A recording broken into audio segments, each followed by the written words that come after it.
right club. Be the right club today. Yes! Johnny, that's better than most. How about in? That is better than most. Better than most!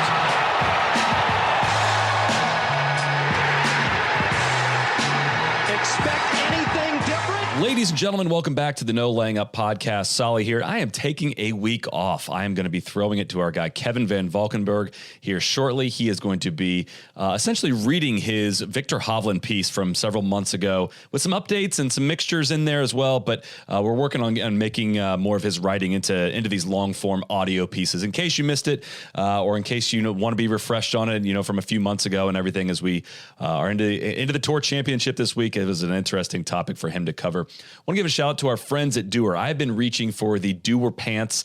Whenever I get a chance to wear pants, I got the Atlantic color in the no sweat. Some of the best pants I've ever worn. I wore them out to dinner the other night on Monday. I told my wife, I was like, I'm not going to lie, I am feeling myself in these pants. They are a fantastic fit. They're really clean looking. They're really comfortable. The shorts are fantastic. They're really strong quality. I love their t-shirts. It's just a little bit dressier than your standard t-shirt that I, usually catch myself in. It's not a gym t-shirt. This is a nice quality t-shirt. Fantastic materials. Their stretch performance denim and lifestyle apparel is built for doing. They're also committed to sustainability. The clothing is made from plant-based fabrics for natural breathability, softness, and moisture absorption. You do not have to sacrifice comfort for style and quality. Doer has it all. It's time to level up your wardrobe with Doer. Order yours today. Check out Doer's flagship stores in LA or Denver, or shop online at shopdoer.com/NLU. Right now, our listeners get 20% off their first order when you use the exclusive URL shopduer.com/NLU. It's an amazing deal. Don't wait. 20% off. Shopdoer.com/NLU. I absolutely love their stuff. And lastly, before we get going, all protein bars generally taste the same, but not One Bars. One made protein bars that are actually delicious with Reese's and Hershey's. Only one Reese's Peanut Butter Lovers protein bar is made with real Reese's peanut butter. Only one Hershey's Cooking and Cream protein bar is made with Hershey's Cookie Bits. Each co-branded bar delivers 18 grams of protein and 3 grams of sugar. One also has other delicious flavors like birthday cake, maple glazed donut, and blueberry cobbler, which contain 20 grams of protein and 1 gram of sugar. One Bars is the perfect protein bar to get you through your busy day, whether you need a quick pickup between meetings or need some fuel to power you through your workout. One Bars are the perfect treat. Find all One Bars at a retailer near you or on Amazon.com. Without any further delay, here is KVV.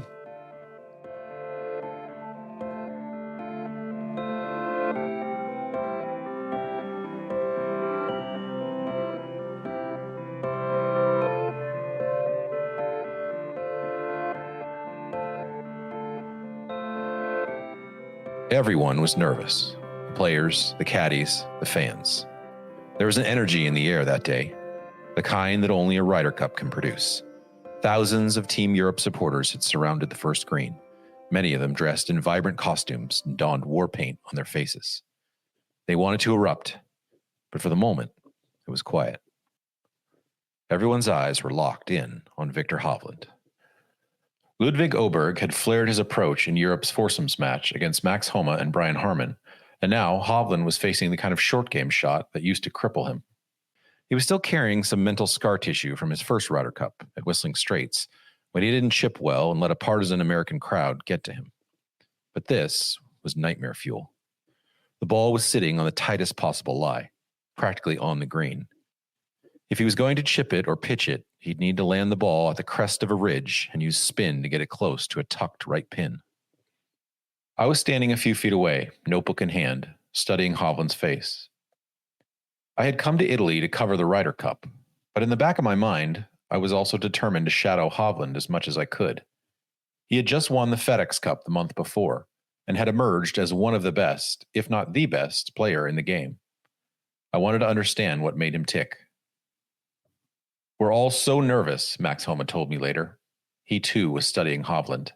"I'm thinking we're going to really see this Joe Mayo stuff because he's chipping from the first cut and the fringe might as well be the green. It was so awkward. That is not a golf shot you'd like to hit anywhere, let alone the first hole of the Ryder Cup." The safe play would be to putt it, and that's what Hovland's caddy, Shane Knight, suggested he do. Hovland shook him off. "No, I've trained for this," Hovland said. "I can do this." Oklahoma State Cowboy Viktor Hovland gonna chip this right off the edge of the green. The chip came out low and with spin, landing right where Hovland was looking. It trundled up the ridge and then began trickling to the left. With 6 feet to go, Hovland started walking after it, assuming he needed to study the break for Oberg's putt coming back. But the ball kept drifting towards the hole. It kissed the pin and dropped into the cup. Hovland shouted over the roar, high-fiving Knight as he strutted after his ball. Team Europe veterans, who felt protective of Hovland because of the way he was tormented over his short game at Whistling Straits, were beaming. Tommy Fleetwood later shared that Hovland told his European teammates he thought about putting it, but he knew the only way he was going to make birdie was by holing out. That shows you something, Fleetwood told me. First hole of the Ryder Cup, and he's thinking, what's the best way to hole this? Hovland went 3-1-1 that week and was an essential cog in Europe's decisive victory. He and Oberg made history on Saturday by beating Scotty Scheffler and Brooks Koepka 9-7, the biggest margin ever in an 18-hole Ryder Cup match. And on Sunday, he throttled Colin Morikawa in singles 4-3 to help quash any hint of an American comeback.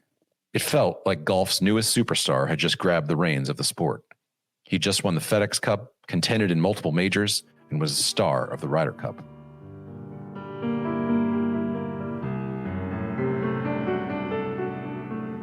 But a year later, Hovland seems like a different player. This season, he went on a nomadic mental journey, tearing down his golf swing, rebuilding it several different ways, finding some success, but also plenty of frustration.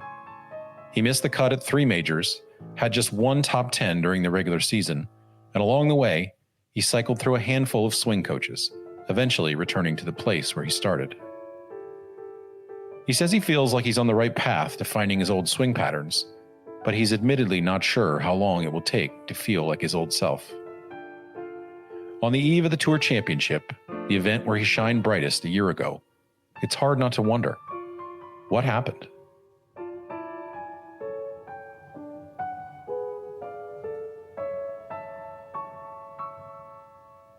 Let's start here. There's no such thing as a perfect golf swing. Ben Hogan did not have one in 1953, and Tiger Woods did not have one in 2000. They may have come close, but in golf, perfection is always fleeting. It manages to dance just beyond the grasp of its pursuer. The greatest golfers can occasionally touch it, but they never truly hold it. Hogan and Woods both understood this. They chased perfection anyway. They would beat balls until their hands would crack and bleed. They would study their grips and their connection to the ground. They searched for secrets in the grass and the dirt, just to feel, a couple of times per round, like the ball and club had converged in perfect harmony.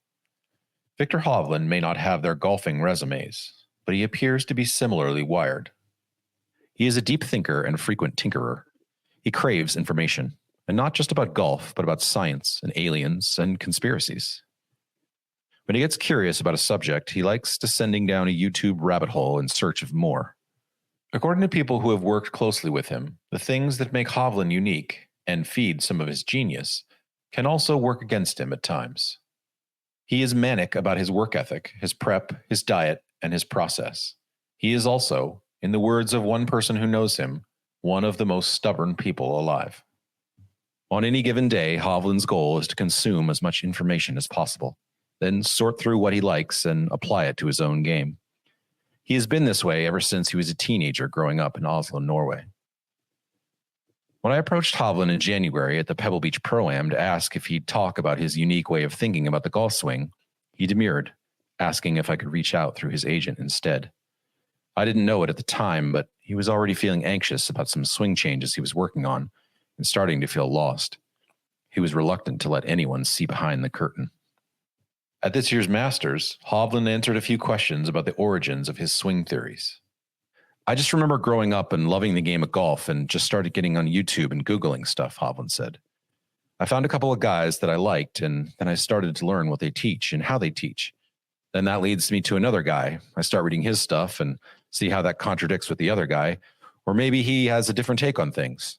So it was definitely a huge process there of just trying to learn as much as possible.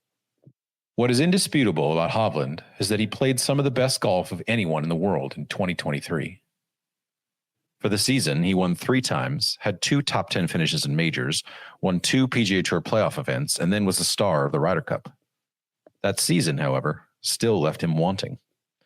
Hovland was, even then, chasing a feeling that he couldn't quite articulate. When he looked at videos of his swing from 2020 and 2021, he felt more in control of his shots. He wanted that feeling back. Sometimes in the game of golf, you try to do the same thing every day, but then things aren't the same every day when you go to the golf course, Hovland said during the week of the Masters. I took a huge break after last year, and when I came back, things were a little different. And I had to kind of find my way back to where I think I'm going to play my best golf. And even at the end of last year, I still felt like, yeah, I was playing great, but I got a lot out of my game and it didn't necessarily feel sustainable. Hovland said he was surprised, if he was going to be honest, that he was able to win the FedExCup in 2023. He still felt like he needed to make changes. That's kind of what I'm doing now, Hovland said. Sometimes you feel like you're making progress. I would say a little bit recently that it hasn't been satisfactory. Every golfer makes adjustments and tweaks to their swing throughout their career. Often the adjustments are necessary to compensate for injuries or how the body changes with age. Other times it's performance-driven, the desire to hit it farther, lower, or eliminate a troublesome miss. Occasionally it's aesthetic. A golfer will see their swing on video and hate the way it looks. No one tinkered as often or as successfully as Tiger Woods. He tore down and rebuilt the DNA of his golf swing multiple times and had stints working with Butch Harmon, Hank Haney, Sean Foley, and Chris Como during his professional career. But Woods' successful evolution represents the exception, not the norm. Sometimes when you start messing with the sensitive dynamics of a singular golf swing, it can be difficult to put the pieces back together. After watching Hovland tinker with his swing for hours at the driving range on Wednesday night of the Masters, a practice session that went on for so long, Hovland's caddy had to find an outlet to recharge his launch monitor after the battery died, I called NBC golf analyst Brandel Chambly to get his take on Hovland's constant itch to tinker with his approach. Chambly was blunt in his assessment. Viktor has a tendency to go from teacher to teacher to teacher, said Chambly. I know scores of teachers that message me saying that Viktor is asking them to help him with his golf game. Each one of those teachers thinks they're the only teacher that he's texting. The danger of going from teacher to teacher is that eventually you'll stumble upon someone who will absolutely blow your mind with technical jargon that will convince you that they can solve every single problem. But it's been my experience that more often than not, those teachers are method teachers. They are far more interested in bending you to their method, thereby validating their method, than they are at trying to get you to play your best golf through your own instincts, talent, and experience. That's the real danger. And I think that's what's happened to Viktor.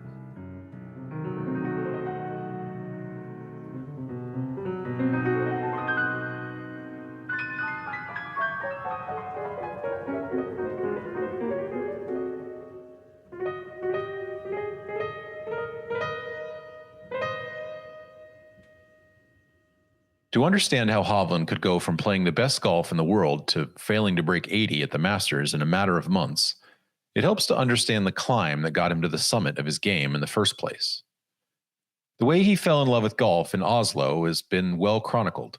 His father, an engineer, had a temporary job in the United States near a driving range, and when the job in St. Louis ended, he came home with a set of golf clubs and gave them to his 4-year-old son. Eventually, his first loves, taekwondo, soccer, and skiing, faded away. Golf did not. By age 11, Hovland was obsessed. At first, the limited golf season in Norway, where courses were closed 4 months of the year, was maddening. But it set in motion certain habits that are still apparent today. For months at a time during the winter, Hovland could only feed his appetite for the game by hitting balls inside an old airplane hangar that had been converted into a driving range. It was the only place in the entire country where you could see the flight of the ball in the winter, although even that was limited to 80 yards off the club face. For someone with an intellectual mind like Hovland, hitting balls wasn't enough. He needed to understand the golf swing and the engineering behind it, so he went spelunking into the caves of online golf instruction. That led him to a little-known instructor working on a driving range in Hawaii named Kelvin Miyahira, and his first introduction into one of the most important theories of his life, kinematics. He was kind of the first guy I had seen that started to talk about kind of the biomechanics of the golf swing, Hovland said. Before that, it was just like, oh, swing on the plane, or oh, you're in to out, or whatever. So I really liked that level of detail in describing the golf swing, what the actual body parts are doing. And that obviously leads you to a different rabbit hole. Miyahira, who gave lessons off weathered artificial turf mats and based his teachings on what he learned about the kinetic chain by studying European javelin throwers, helped a light bulb go off in Hovland's brain. His theories on the importance of the spine engine and the necessity of right lateral side bend remain essential pieces of Hovland's swing, even today. I think it's neat to have an understanding about that stuff. The more information you have, in my opinion, it can only help you, Hovland said. It served as a catalyst for his rise through the European junior ranks, but as a teenager, he still wasn't anyone's idea of a sure thing. In 2013, when the Oklahoma State University golf program began recruiting another Norwegian, Chris Ventura, they happened to stumble upon Hovland too while watching the European Boys Championship. He was chubby and all of 5'6", but his ball striking seemed exceptional. Head coach Alan Bratton kept thinking about him. As they recruited him over the next 2 years, they realized they were getting one of the most inquisitive minds in golf. I would say the biggest thing with Viktor is he's his own man, said Donnie Dar, who worked with Hovland as an assistant coach at Oklahoma State. He forms his own opinion and his own thoughts. He isn't afraid to be daring and try different things. He doesn't feel like he has to do what everyone else is doing. He's going to do what he believes is best for him until he decides that's not the right path to go on. But he's a very curious guy, always trying to get better. He never seems to be satisfied with where he's at. As a freshman, Hovland was a good player, a freshman All-American, but he had noticeable holes in his game. He didn't hit the ball high enough, and he couldn't hold firm greens. Launching a 3-wood high in the air was a nightmare. But each week, he put in the work to get better. He'd often pause his range sessions to do mirror work for an hour, obsessing over positions at different points in his swing. When I asked Ricky Fowler, who got to know Hovland a little as an Oklahoma State alum, about his first impressions, Fowler smiled. He immediately struck me as someone who wasn't scared, said Fowler. He took a lash at everything. But away from the course, he was organic. He wasn't trying to put on an act. He was goofy and he made fun of himself, but he worked his ass off. He knows he's not like other people, but at the same time, he's genuine. As time went on, Oklahoma State coaches would make suggestions and Hovland would always listen, but he would only adopt the elements that he agreed with. He also started working with a swing coach, Denny Lucas, whom he'd found on Instagram. Lucas helped him get steeper on the ball, helped him hit it higher, and it unlocked something special. One of the gifts I think he's always had is he seems to have a very strong filter, Dar said. He's willing to listen to people, willing to hear their side of things and think about it, and then decide if it works for him. He's certainly proven over the years, as he's tried different theories, that as a coach, you kind of need to trust that he knows what's best for him. Hovland's methodical, stubborn, occasionally scattered approach paid off handsomely in 2018 when Hovland was part of, arguably, one of the best college golf teams in history. The Cowboys won 8 times during the regular season, then captured the school's first NCAA title since 2006, going 5-0 in the finals against Alabama. 2 months later, Hovland won the U.S. Amateur in dominant fashion, blitzing through the field at Pebble Beach and crushing Devin Bling 6-5 in the final. I always thought I had a good vocabulary, Hovland said after the win, but I'm at a loss for words. More after the break.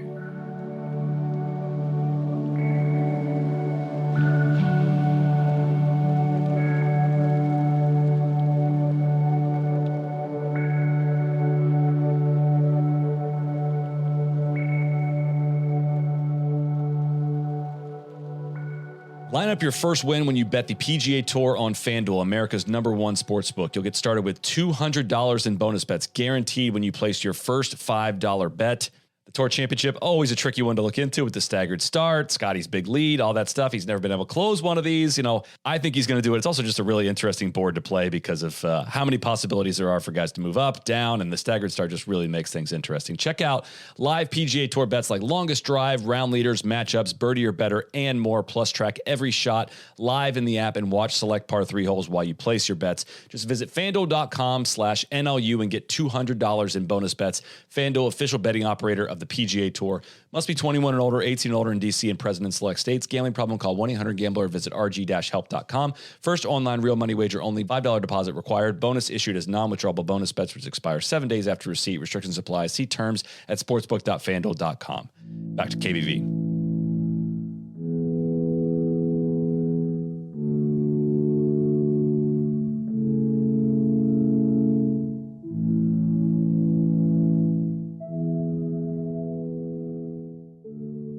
Even as Hovland ascended, turning professional in 2019, he couldn't resist seeking out additional opinions.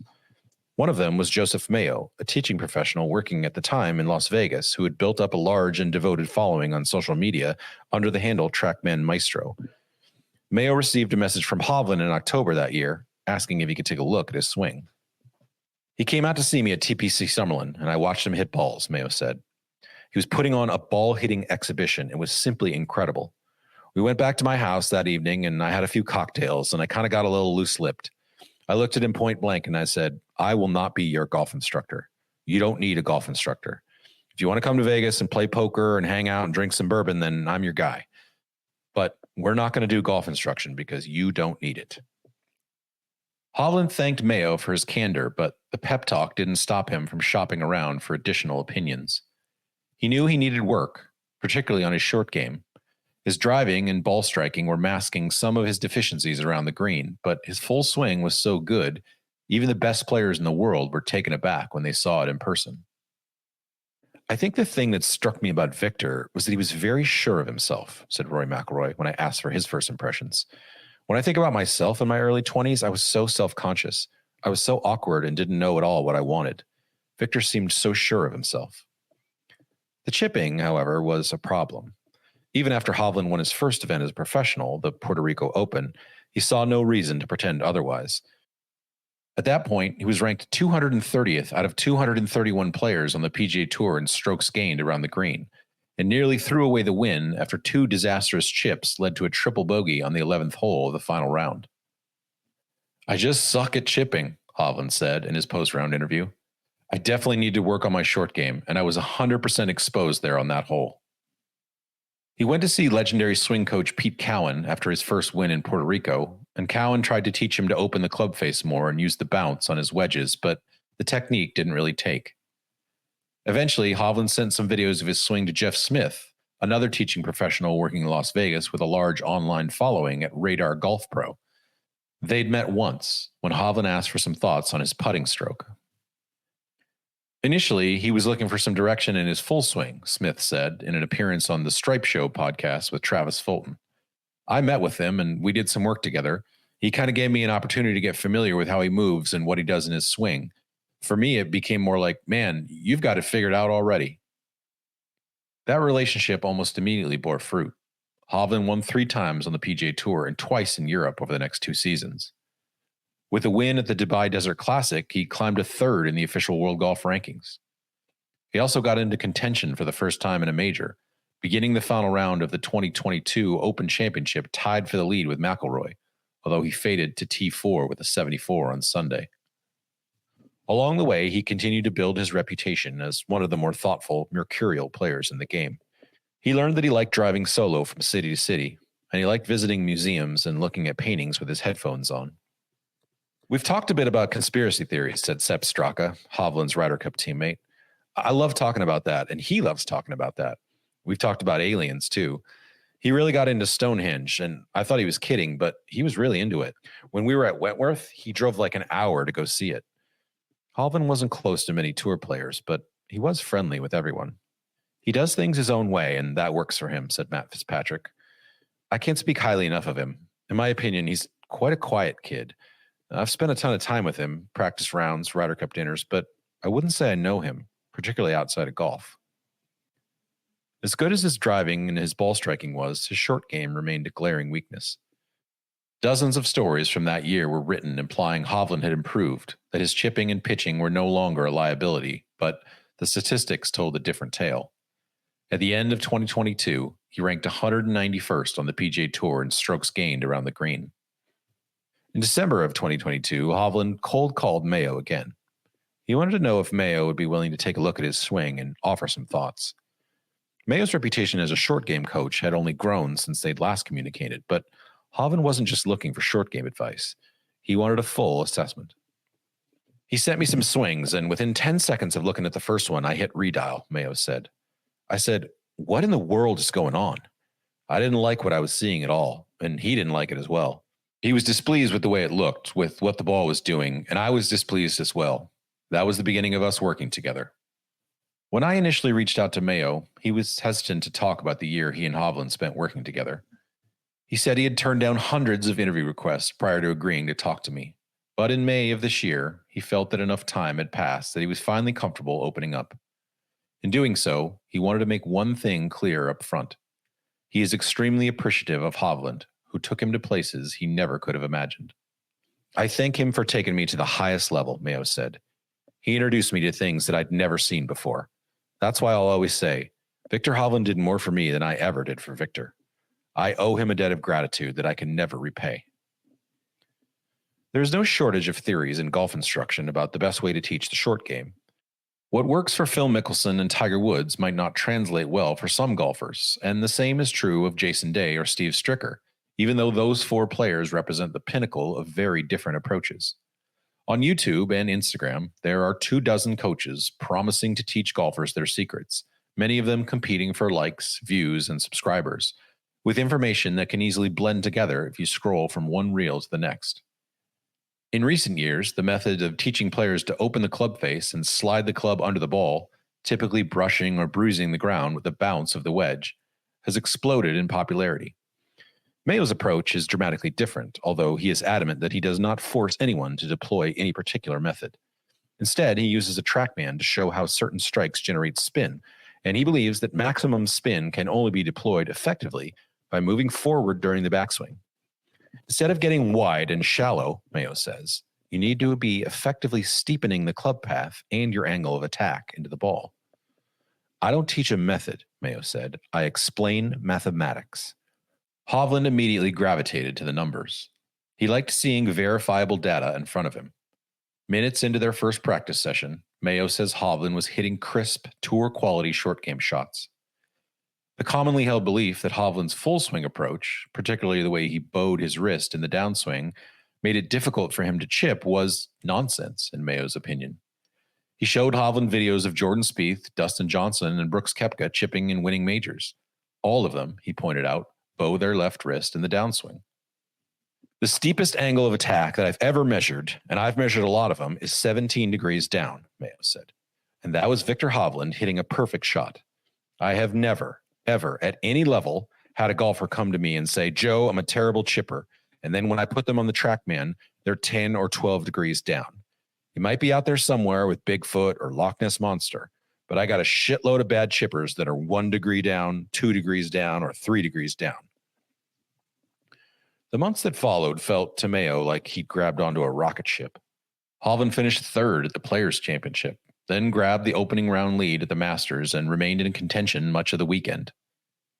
At the PGA Championship at Oak Hill, Hovland had a real chance to win his first major, trading birdies with Brooks Koepka much of the day, never flinching until a loose drive on the 16th hole found a fairway bunker. An agonizing double bogey by Hovland let Koepka pull away, but he came away convinced he was close to breaking through. Obviously, learning from mistakes is key, but sometimes you get enough scar tissue in there. That's not great either, Hovland said. I don't feel like I've had that scar tissue. Hovland won the Memorial in June, but it was his final round 61 at the BMW Championship at Olympia Fields, a round that helped him leapfrog Fitzpatrick, Scotty Scheffler, and McIlroy to win, that sent a message to the golfing world that he was done messing around. The BMW, according to McIlroy, revealed a side of Hovland that no one had seen yet. Everyone sees Viktor as this jovial, bubbly, happy-go-lucky guy, McIlroy told me. And he is. But he's also got another side of him that's ruthless. He's got an edge. I don't want this to come across as derogatory to Ricky because Ricky is an unbelievable human being. He's so nice, which is a great quality in a person. But Viktor is like Ricky with a killer instinct. As soon as the gun goes off, it doesn't matter who you are, if you're friends with him or not friends with him. I felt like I knew it, but I really saw it in that last round at the BMW. As soon as he got a sniff, he was all business. For a professional golfer, that's such a good thing to have. Not too many people have both. Hovland and Mayo looked like the feel-good story of the instructional world. Mayo didn't feel like he was teaching Hovland as much as he was unlocking something already there. Hovland started gaining shots around the green instead of losing them. Mayo was intense and always bursting with energy, and Hovland's personality was laconic and subdued, but their partnership worked. They often ate meals together, even visited Graceland together when the PGA Tour came to Memphis. They loved talking about their quirky shared interests, UFOs, ghosts, and poker. He's a foodie and he loves Greek food, Mayo said, so he'd take me to his favorite Greek restaurants. When Hovland won the Tour Championship in August, getting up and down from the bunker for a final round 63, he bear-hugged Mayo as he came off the 18th green.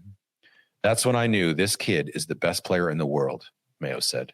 "Without question, that was the best moment." Hovland gushed about his swing coach in the winner's press conference. "I like picking people's brains, and he's an interesting brain to pick," Hovland said. "Ever since he's been on the team, it's been great to have someone kind of look at my game from a completely different standpoint. He might be one of the only instructors that never watches golf. So when he came on board, he had no idea how I played, what it was doing, and what it looked like. He kind of had a fresh set of eyes. I do like trying new things because it's fun." Hovland finished 2023 gaining strokes around the green for the first time in his career. It wasn't by much, plus 0.08, but just being an average chipper solidified his spot as one of the best players in the world. When he chipped in on the opening hole of the Ryder Cup, even his American opponents were in awe. They understood how far he'd come. "Everyone out here can appreciate how much time and work he's put into that," Fowler said. "That doesn't happen overnight. Yes, you could go hit that shot when you're working on something on the range. It's easy because you're free. But when you're able to put the amount of reps in that you can pull it off in the competition on the biggest stage, that says a lot. He works his ass off, and he loves the grind."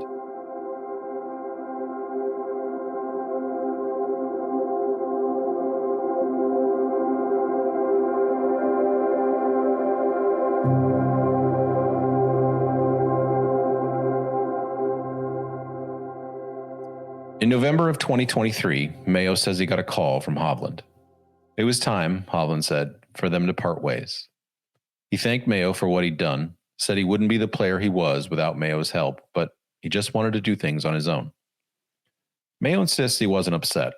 He'd been predicting, even hoping, that this day would come eventually. "Victor, I love that. I want you to do it on your own," Mayo told him. According to Mayo, there was no fighting, no animosity, no bad blood. "My number one goal with this kid," Mayo said, "was for him to no longer need me." Mayo told several friends during the year they'd spent together that once Hovland got his swing dialed, he wouldn't need his coach any longer, and that was the way it should be. Mayo wasn't interested in getting famous. He never wanted to be the guy nudging his way into the frame every time Hovland held up a trophy.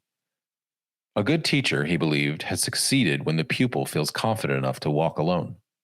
That said, Mayo saw it as a chance to reflect on his own intensity. He came to understand some things about himself. "I admit that I have a very strong personality," Mayo said. "That's one of my many, many flaws in life. I realize being around me for a year full-time like we were is probably pretty tough. Without question, I know I'm hard to handle for a long period of time." Mayo said he suspects that working with him is not all that different from the way that Indiana University basketball players felt having played for Coach Bobby Knight. "It's something I've struggled with my entire life," Mayo told me. "I've been this way since I was a young man. We've all got flaws. Nobody is perfect. People who know me will tell you, Joe is intense, Joe is tough, Joe is hard to handle. I guess what I'm trying to say is, if I had to be honest, if you threatened me with going to prison if I wasn't honest with you, then I'd say my personality was probably part of Victor wanting to do it on his own." Hovland declined several opportunities to share his perspective on why he and Mayo initially split, but it sent him on a mission to find new perspectives. In March, he started working with Grant Waite, a former tour pro. "I'm a very curious guy. I like to ask questions," Hovland said prior to the Arnold Palmer Invitational. "Sometimes when you ask a question and you get some answers, that leads you down a different path and opens up some new questions and you pursue a different path. I just kind of want to see where it goes. I've always liked to improve and expand my knowledge, and it just happened to lead me down the road to Grant Waite." By April, he and Waite had parted ways. He began working with Dana Dahlquist, a biomechanics expert who has worked with Bryson DeChambeau and teaches at a public golf course in Long Beach. Hovland told people he's still trying to find his way back to the swing he had in 2020 and 2021, when he loved the flush feeling of the ball coming off his club face. But admittedly, that was a handful of swing patterns ago. The kind of frustrating part is when you're trying to figure things out and you don't necessarily see the progress and you don't know exactly if this is the right road ahead, Hovland said. Searching for a feeling with his irons left him with very little time to work on his short game, and as a result, his chipping declined and grew as bad as it's ever been. Prior to the PGA Championship, Hovland's strokes gained around the green stat was negative .74, easily the worst mark of his career. At the Players in March, he lost 1.75 strokes around the green, the second worst number of his career for a single tournament, and the fourth worst number posted by any player in a PGA Tour event this year. Multiple people who interacted with him this season said he seemed despondent, almost like a light had gone out behind his eyes. After missing the cut at the Masters, he withdrew from the RBC Heritage and didn't enter a tournament for almost a month. He returned for the Wells Fargo at Quail Hollow, but there were still major holes in his game. He finished tied for 24th, 18 shots behind the winner, Rory McIlroy. One person who knows Hovland well and talks to him often believes he became ensnared in a web of his own curiosity, that he seemed to be trying to blend different thoughts from different instructors. He can't seem to resist going down endless YouTube or TikTok rabbit holes, and eventually it short-circuited something in his brain. I think what made him and Joe work is they're crazy kind of aligned, said one person who asked for anonymity so they could speak freely. Viktor can be kind of arrogant about what he knows. Joe was able to tell him when he was wrong, and Viktor was willing to buy into the program. Hovland has little interest in money, according to several people close to him. He became frustrated this year with the unending rumors that he might be headed to LIV and the constant cycle of denying them. He has been unhappy with the PGA Tour leadership and has made it clear, but LIV did not interest him. There are some things about him that have never changed, according to Dar, who coached him at Oklahoma State. He literally doesn't care about anything except trying to see how good he can be at golf, Dar said. He doesn't need a fancy car.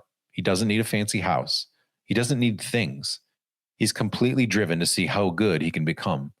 He's driven to reach his full potential, and I think that's why you see him going through these swing changes. The week before the PGA Championship, Hovland felt his game was in such a miserable state, he briefly considered withdrawing. Why show up in Kentucky when he felt utterly lost? I was almost considering pulling out of this event because I just wasn't playing good at all, Hovland said later. Things didn't feel very good, and when they don't feel good, it's like, what's the point of going and playing? I'd rather just go and work on it. Instead, he did something unexpected. He called Mayo and asked if they could talk. The two men met up in Las Vegas, where they talked for hours. They each admitted to some errors in the relationship. Afterward, Mayo watched Hovland hit balls for 10 minutes. He was aghast at what a mess his swing was. They went back to basics, essentially pushing the reset button. A few tweaks to his setup, a few familiar feels. Within 5 minutes, Hovland started to flush it again. Hovland was surprised, but Mayo wasn't. He always knew the talent hadn't deserted him. At the 2024 PGA Championship at Valhalla, Hovland looked like his old self for the first time all year. He attacked pins. He hit a bullet fade that he could trust off the tee. He putted like a dream. And most impressive of all, he chipped effectively. He gained .38 strokes around the green, his best performance of the year by far. He climbed into contention with a 66 on Friday and another on Saturday. And when Xander Schauffele bogeyed the 10th hole on Sunday afternoon, the unthinkable suddenly seemed possible. Hovland was just one shot off the lead. He could not, however, get any closer. The hole, which seemed so big for 3 days, suddenly seemed like there was a lid on the cup. Any chance to get into a playoff slipped away on the 18th when he missed a 10-footer for birdie, then missed a 2-footer for par. He slid into third place, his second straight year of finishing in the top 5 of the PGA Championship. It was hard to be too disappointed, however, especially considering where he began the week. It looked like the mad scientists of swing theory had emerged on the other side of an experiment gone awry. He never doubted his abilities, he said. His machinery had just gone haywire. Channeling his old feels permanently, though, has proved to be elusive. Hovland was not able to build on his performance at the PGA, and his short game has now regressed to previous levels. At the 2024 U.S. Open, he missed the cut and lost 1.85 strokes around the greens, his worst number in several years. He also missed the cut at the Open Championship and was never in contention for a medal at the Paris Olympics. Before the first FedExCup playoff event in Memphis, Hovland expounded for the first time all year about why things got so out of whack. I don't want to get super technical with this, but basically my pattern got off, Hovland said. The things that I did in my swing that made me good, that made me be able to predict a certain ball flight, I went home and tried to do a certain move, not necessarily because I wanted to change my pattern. I knew my pattern was really good, but I was upset that I wasn't cutting the ball as much as I would have liked. My ball flight started to become a little bit of a draw, which is fine. I was still hitting it good, but sometimes visually, I would have liked to have seen the cut. And in the off season, I made a conscious effort to try to cut the ball more, and I ruined a relationship that happens in my swing that makes it really difficult to control the face. I know exactly why it happened, and now it's just a process of getting it back to where I was. But at least I have all the data and facts on the table to go about it. I'm super pumped about where I'm headed. Hovland played some of his best golf of the season in Memphis. He climbed into contention with a 63 on Friday, and on Sunday, he briefly grabbed a share of the lead. But on the 71st hole, he dumped his approach into a greenside bunker, and his short game once again let him down. He made a bogey, then couldn't birdie the 18th despite a stellar approach. He finished 2 shots behind Hideki Matsuyama and left the course in frustration without speaking to the media. It's possible that this year is an anomaly, that Hovland's elite talent will return in 2025 once he has a full offseason to work with Mayo. But Chambly, when I asked to get his thoughts, was less certain. The same thing that helped Viktor lose his way is the same thing he thinks is going to get him back, and that's a terrible place to be, Chambly said. There is so much information readily available. You can be on the range and pull up YouTube. Well, I'm on YouTube all day, and I'm not trying to discover some secret. I'm trying to look at players' golf swings so I can discuss it. But at every turn, I find conflicting information. The reason Viktor won't commit to any one of these is I think he believes if he talks to 20 of them, he's clever enough to figure out their commonalities. Then he can go work with one for a little bit and then another for a little bit. A great golf swing, in the end, might be like a magnificent painting, the kind that Hovland used to stare at in museums back when he had the time. Before any artist begins to paint, it helps to understand the importance of basic elements like composition and brushstrokes. A teacher is invaluable at this stage. But ultimately, art is singular to its creator. It is not the work of a committee. A painting needs to be cared for and maintained, at worst, carefully restored to its original glory if it starts to deteriorate. But if you can't leave it alone, you risk muddying it to the point where the elements that once made it brilliant are harder and harder to recognize. It becomes a curiosity, maybe even a cautionary tale.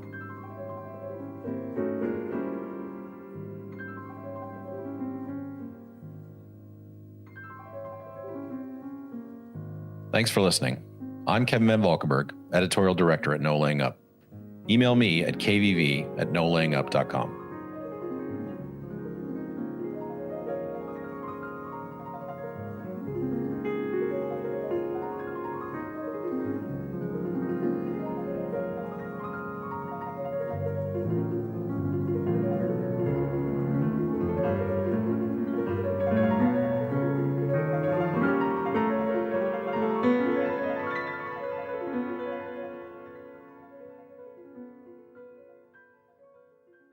For FanDuel, must be 21 and older and present in select states. For Kansas in affiliation with Kansas Star Casino, or 18 and older and present in D.C. Gambling problem, call 1-800-GAMBLER or visit rg-help.com. Call 1-888-789-7777 or visit ccpg.org/chat in Connecticut or visit mdgamblinghelp.org in Maryland. Hope is here.